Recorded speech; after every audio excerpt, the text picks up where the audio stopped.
있습니다. 지난주에 우리는 하나님께서 우리 삶에 형통과 공고를 병행하게 하셨던 이유에 대해서 우리가 함께 말씀을 나누었습니다. 그것은 우리로 하여금 장래일을 알 수 없게 하심으로 인해 우리가 하나님 한 분만 의지하게 하시기 위함이었다고 말씀을 드렸습니다.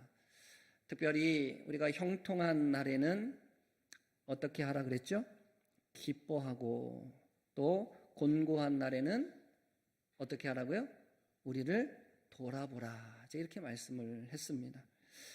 신앙 안에서 우리의 삶을 바라봐야 함을 성경은 우리에게 말씀을 해주고 있는 것입니다. 이제 오늘 말씀에서는 우리 삶의 곤고가 찾아왔을 때 어떻게 하나님을 바라보고 의지할 것인지에 대해서 우리가 함께 말씀을 나누기를 원합니다. 이런 말씀을 통해서 삶의 고난을 이기시고 하나님의 도우심의 역사를 경험하실 수 있는 우리 귀한 성도님들과 가정들이 다 되어지시기를 예수님의 이름으로 간절히 축복합니다. 남유다 왕이었던 히스기야가 나라를 통치할 그때는 그 당시 고대 근동 지방의 패권국이 누구냐면 바로 아수르라고 하는 나라였습니다. 아수르는 이전 강대국이었던 애굽을 무너뜨리고 당시에 가장 강력한 나라로 그 지역을 다스리고 있던 큰 나라였습니다. 아수르는 수많은 나라를 무너뜨렸을 뿐만 아니라 북이스라엘도 이미 아수르에 의해서 무너진 상황이었습니다. 북이스라엘을 무너뜨렸던 아수르의 왕 사네립은 이제 북이스라엘을 넘어 남유다까지 무너뜨리기 위해서 히스기야를 이제 쳐들어 왔던 것입니다. 히스기야 입장에서 본다면 이 싸움은 이기기 힘든 싸움이었습니다. 이것은 마치 어른과 아이가 싸우는 것과 같은 그런 모양이었습니다. 왜냐하면 아수르는 너무나 강력한 힘을 가진 나라요, 또 대군을 이끌고 승승장구하던 패권 국가였고, 반면에 유다는 그저 그 팔레스타인 땅의 작은 한 나라에 불과했기 때문에 그렇습니다. 그러니까 히스기야 입장에서 본다면 지금 이 아수르 왕이 쳐들어온 이 상황이 아주 기가 막힌 그런 상황이 자신 앞에 놓여져 있는 것입니다. 아수르 왕 사네립이 참 비열한 왕이었던 것은 그가 약한 이 남유다를 그냥 한 방에 쳐서 무너뜨리는 것이 아니고 신하들을 보내고 자기의 부하들을 보내서 히스기야 왕과 그리고 유다 백성들이 섬기는 하나님을 조롱하게 만들었다는 것입니다. 자신들이 가진 힘과 그 권세로 약한 남유다 백성들이 스스로 하나님을 버리고 항복하도록 그렇게 유혹을 하고 있는 것입니다. 여러분, 마귀가 우리에게 하는 중요한 일 중에 한 가지가 바로 이런 것입니다.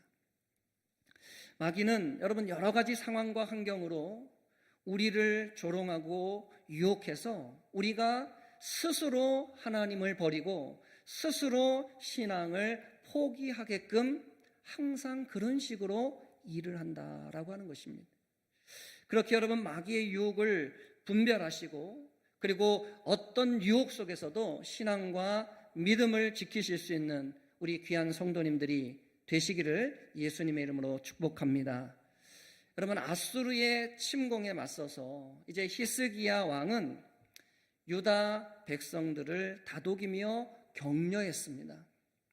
그래서 역대하 32장 7절 이하의 말씀에 보면 히스기야가 백성들에게 이렇게 이야기를 합니다. 너희는 마음을 강하게 하여 담대히 하고 아수르 왕과 그를 따르는 온 무리로 말미암아 두려워하지 말며 놀라지 말라.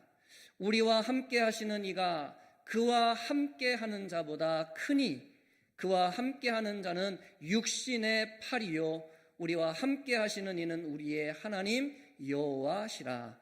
반드시 우리를 도우시고 우리를 대신하여 어떻게 한다고요? 싸우시리라.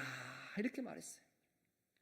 여러분, 히스기야가 백성들 두려워 떨고 있는 아수르의 대군이 쳐들어온 그 모습을 보고 두려워 떨고 있는 백성들을 위로하며 했던 말입니다. 두려워하지 말라. 우리와 함께하는 하나님이 저들과 함께하는 자보다 더 강하다. 이렇게 위로의 말을 건네는 겁니다. 여러분, 믿음의 말이 얼마나 중요한지를 알 수 있게 해주는 대목입니다. 히스기야는 나라의 지도자로서 상심과 그리고 시리에 빠져있는 백성들에게 용기를 불어넣어 주었습니다. 할 수 있어. 우리가 이길 수 있어. 하나님이 도와주실 거야. 백성들이 그 말에 용기를 얻었어요. 자, 그러나 그의 이런 노력에도 불구하고 현실적으로 생각해 보면 아수르 왕 사네립은 히스기야가 이기기 버거운 상대였다라고 하는 것입니다. 이것은 마치 다윗과 골리앗의 싸움에 비견될 만큼 결코 쉽지 않고 그리고 전력상 차이가 너무나 많이 나는 그런 열세의 싸움이었다는 것입니다. 아수르 왕 사네립은 신하들을 보내서 유다 백성들이 듣도록 하나님과 히스기야를 조롱하기도 했지만 거기서 그치는 것이 아니라 사네립은 편지를 써서 글로써 히스기야와 유다 백성들이 스스로 무너지게 그런 조롱 섞인 편지들을 보내왔습니다. 여러분, 이 기가 막힌 상황 속에서 히스기야 왕이 할 수 있는 것은 아무것도 없었습니다. 대항해서 싸울 수도 없어요. 왜? 힘이 너무 부족하니까. 이건 보나마나 붙었다가는 바로 질 거기 때문에 싸울 수도 없습니다. 그렇다고 다른 나라를 의지할 수도 없었어요. 왜냐하면 이미 아수르 왕은 유다가 애굽이라는 나라를 의지할 걸 알고 그 길도 다 이미 차단시켜놨어요. 애굽으로 갈 수 없게끔 성을 뺑 둘러싸고 나올 수 없는 그런 고립의 상태로 만들어 놨다는 것이죠. 지금 시점에서 유다 왕 히스기야가 할 수 있는 유일한 일이 하나 있다면 그것은 아수르 왕에게 항복하는 것입니다. 그런데 여러분, 히스기야는 그렇게 하지 않았습니다. 오늘 본문 1절 말씀해 보시면요, 히스기야가 어떻게 했습니까? 1절에 히스기야 왕이 듣고 자기의 옷을 찢고 굵은 베옷을 입고 어디로 갔다고요? 여호와의 전으로 갔다. 이렇게 말씀하고 있습니다. 여러분, 여호와의 전으로 갔다. 그러면 히스기야는 인생의 그 극심한 고난 속에 정말 내 힘으로는 할 수 없는, 극복할 수 없는 그 문제 앞에 신앙과 믿음을 포기하지 않고 하나님을 향하여 그가 나아갔다라고 하는 사실입니다. 저는 오늘 히스기야의 이 결단에 박수를 보내주고 싶습니다. 아마 당시 히스기야에게는 아수르 왕에게 항복하는 것이 어떻게 보면 가장 쉬운 결정이었을 것입니다. 어차피 이기기 힘든 싸움이었고 그리고 딱히 돌파해낼 어떤 좋은 방법도 없는 이런 상황 속에서 목숨을 건질 수 있는 유일한 방법은 항복하는 거예요. 항복하면 피를 흘리지도 않고 백성을 살릴 수도 있고 그리고 목숨만큼은 부지할 수 있으니 가장 쉬운 방법은 항복하는 겁니다. 그러나 히스기야는 그런 쉬운 결정 대신에 어려운 결정을 내립니다. 뭐예요? 그가 항복하는 대신에 하나님께 소망을 두기로 결단하는 것입니다. 그가 하나님께 기도하기로 결정하고 하나님의 성전으로 올라가는 것입니다. 그런데 여러분, 하나님의 성전으로 올라가는 이 히스기야의 마음은 여러분 과연 어땠을까요?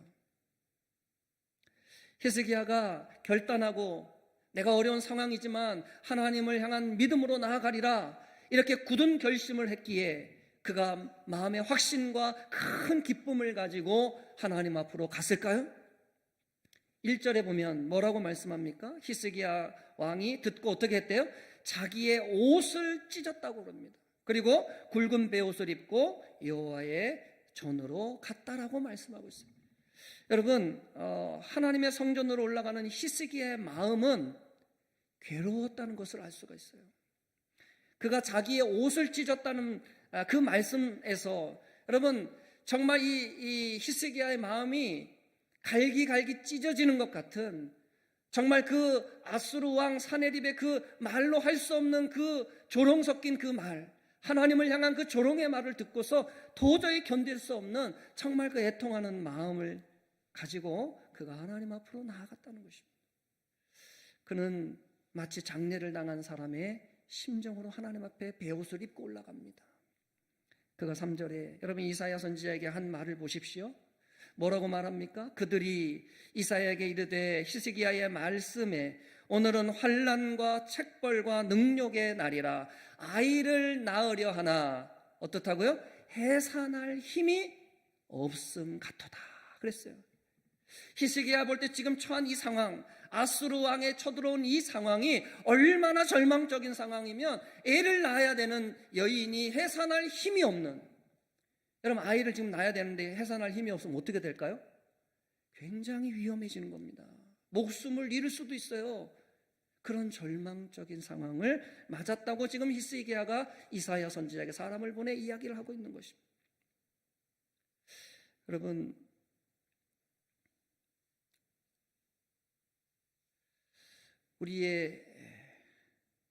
그래서 오늘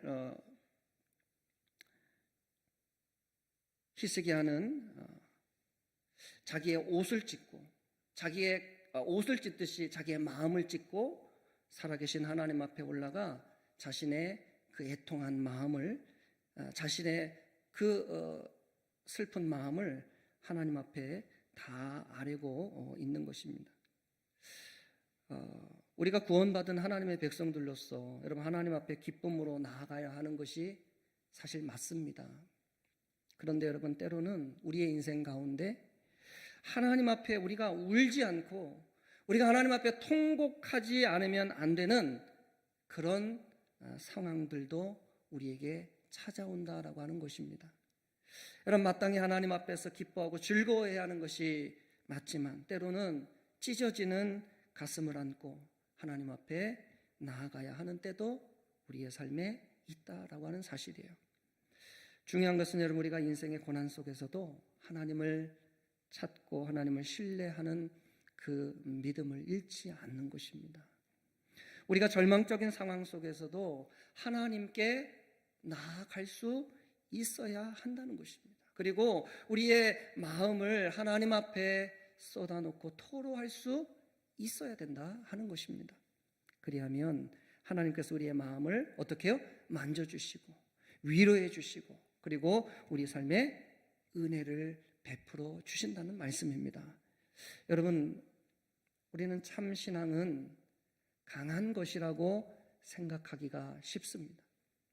진짜 신앙, 참 신앙은 어떤 일이 있어도 흔들리지 않는 그런 강한 것이라고 우리가 생각할 수 있어요.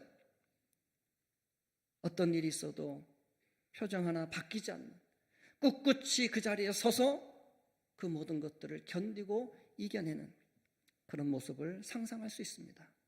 물론 그것도 강한 신앙일 수 있지만 진짜 강한 신앙은 여러분 끝까지 견디는 신앙인 줄로 믿습니다. 참 신앙은 여러분 참고 끝까지 인내할 수 있는 신앙이 그것이 진짜 신앙이라는 것입니다. 여러분 흔들릴 수는 있습니다. 휘청휘청할 수 있어요. 그러나 마지막에 서 있는 자가 최후 승리자가 되는 것입니다. 그렇기에 우리 삶에 바다가 갈라지고 죽은 사람이 살아나진 않아도 우리가 하나님의 사람일 수 있다는 것입니다. 우리가 인생의 문제 속에 이리 흔들 저리 흔들려도 우리가 하나님의 사람일 수 있다는 것입니다. 우리가 인생의 문제 속에 신앙과 믿음을 포기하지 않고 끝까지 인내하며 하나님과 예수님을 붙잡고 있다면 우리는 누가 뭐라 그래도 하나님의 사람이요 하나님의 자녀라는 사실을 여러분 기억하실 수 있기를 바랍니다. 여러분, 시 중에 도종환이라고 하는 시인이 쓴 시 중에요, 흔들리며 피는 꽃이라는 시가 있습니다. 여기 시에 보면 이렇게 말합니다. 흔들리지 않고 피는 꽃이 어디 있으랴. 이 세상 그 어떤 아름다운 꽃들도 다 흔들리면서 피었나니, 흔들리면서 줄기를 곧게 세웠나니, 흔들리지 않고 가는 사람이 어디 있으랴 그랬습니다. 성경 말씀도 아닌데 아멘이 나오려고 그래요. 여러분, 사람의 인생에는 희노애락이 있습니다. 기쁠 때가 있고 화가 날 때가 있고 또 슬플 때가 있고 즐거울 때가 있습니다. 그러나 기쁠 때뿐만 아니라 슬플 때에도, 우리 인생에 좋을 때뿐만 아니라 우리 인생에 고난이 있을 때에도 우리가 그 삶을 살아내는 것처럼 우리는 인생의 고난 앞에서도 비록 울더라도 믿음을 지켜내야 할 줄로 믿습니다.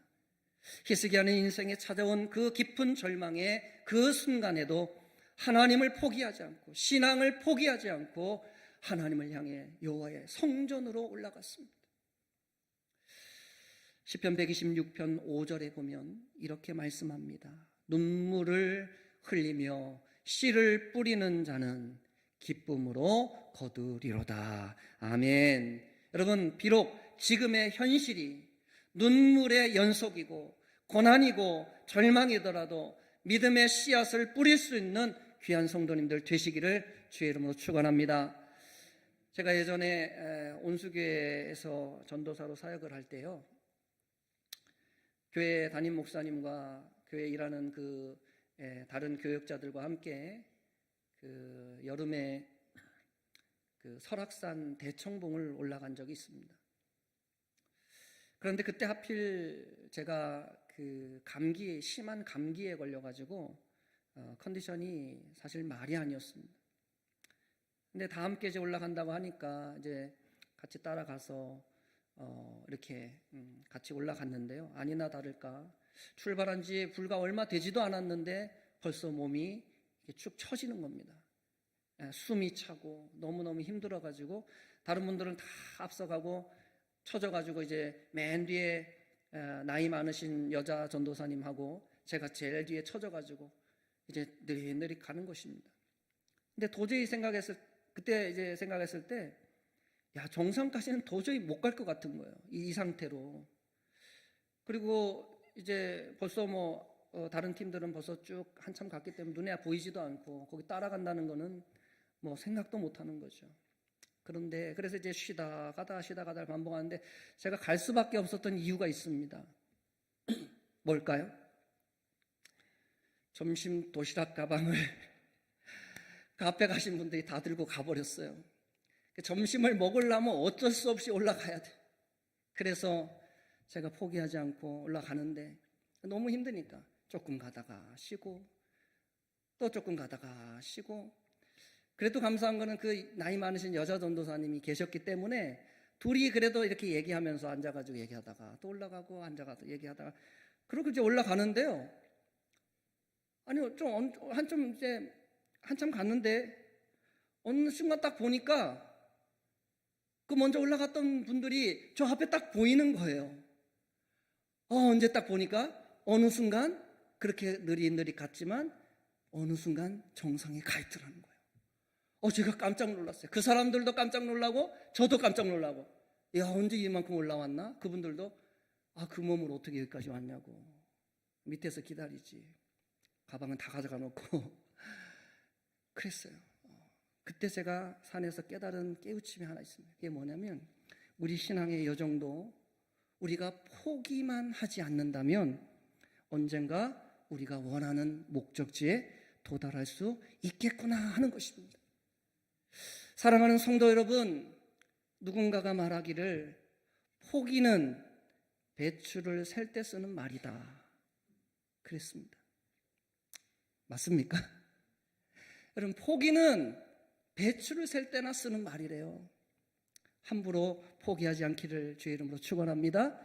참 신앙인은 울더라도 눈물을 흘리더라도 하나님 앞에서 울며 씨를 뿌려야 한다는 것을 여러분 기억하실 수 있기를 바랍니다. 하나님은 울며 애통한 심정으로 하나님 앞에 찾아온 히스기야 왕과 그의 백성들에게 이렇게 응답해 주셨습니다. 6절 말씀에 보면 이사야가 그들에게 이르되 너희는 너희 주에게 이렇게 말하라. 여호와께서 이같이 말씀하시되 너희가 들은 바 아수르 왕의 종들이 나를 능욕한 말로 말미암아 두려워하지 말라 그랬습니다. 여러분, 어떻게 하지 말라고요? 두려워하지 말라. 아멘이십니까? 여러분, 우리가 삶의 문제를 만나면 우리 마음이 어떻게 되죠? 두려움이 찾아와요. 어떻게 이 문제를 해결할까? 이제 앞으로 어떻게 살아야 될까? 우리의 미래에 대한, 우리 인생의 앞날에 대한 걱정과 두려움이 생길 수 있습니다. 그런데 예수님은 우리에게 뭐라고 말씀하십니까? 너희는 두려워하지 말라. 하나님을 믿으니 또 나를 믿으라 그랬습니다. 사랑하는 성도 여러분, 어떤 상황과 어떤 환경 속에서 그리고 어떤 인생의 문제 속에서도 하나님과 예수님을 신뢰하심으로 두려움을 이기시는 복된 성도님들 되시기를 주의 이름으로 축원합니다. 여러분, 디모데후서 1장 7절에 보니까요, 하나님이 우리에게 주시는 것은 두려워하는 마음이 아니요 오직 능력과 사랑과 절제하는 마음이니 그랬습니다. 여러분, 하나님이 우리에게 두려운 마음을 주시는 분이 아니에요. 여러분, 하나님이 주신 것이 아니라면 누가 줬을까요? 누가 우리의 마음에 두려움을 줍니까? 마귀가 주는 것입니다. 마귀. 우리에게 두려움을 줘서 어떻게 하게요? 스스로 신앙의 길에서 포기하게 만드는, 스스로 믿음을 버리게 만드는 것입니다. 스스로 절망하게 만드는 것입니다. 기도를 하지 못하게, 말씀을 보지 못하게, 하나님을 의지하지 못하게, 교회를 가지 못하게 마귀가 만드는 거예요. 여러분, 마지막 때에는 그렇기에 사랑이 능력인 줄로 믿습니다. 절제하고 끝까지 참고 견디는 것이 능력임을 기억하실 수 있기를 바랍니다. 오늘 하나님은 히스기야의 그 눈물의 기도에 응답을 해주셨습니다. 그러나 어떨 때는 하나님께서 우리의 기도에 묵묵부답일 때가 있습니다. 아무리 우리가 하나님 앞에 기도해도 하나님이 아무런 말씀을 하지 않을 때도 있어요. 욥기를 보십시오. 욥이 이유를 알 수 없이 찾아온 그 인생의 환난 속에서 하나님 앞에 얼마나 부르짖습니까? 여러분, 욥기가 총 42장입니다. 그런데 여러분, 욥이 수없이 부르짖는데 하나님이 언제 응답하시는지 아십니까? 38장에 가서야 하나님의 응답을 해요.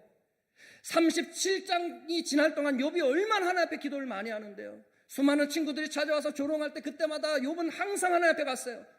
그런데도 하나님은 37장이 지날 때까지는 한마디도 안 했어요. 한마디도.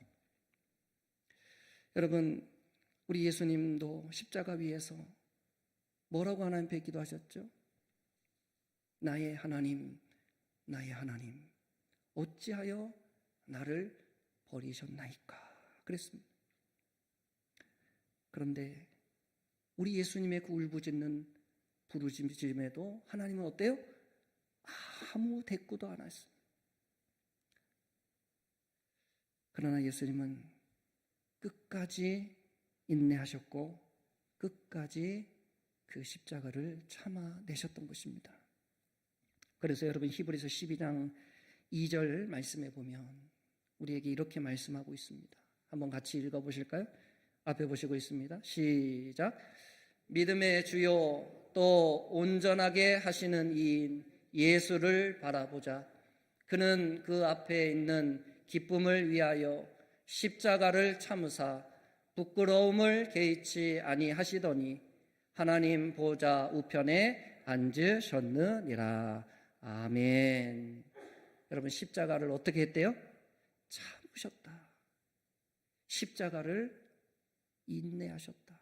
견디셨다는 것입니다. 여러분, 지금은 사순절 기간입니다. 예수님께서 우리를 위해 고난당하신 것을 우리가 기억하고 예수님의 십자가를 묵상하는 40일간의 기간입니다. 저는 이번 사순절 기간을 통해서 우리를 위해 끝까지 참고 인내하며 견디신 우리 예수님의 십자가 사랑을 우리가 다 같이 묵상했으면 좋겠습니다. 비록 우리에게도 아픈 문제가 있고 견디기 힘든 어려움들은 있겠지만 예수님의 그 고난을 묵상할 때 그 고난을 이길 수 있는 힘과 능력을 하나님께서 우리에게 주실 줄로 믿습니다.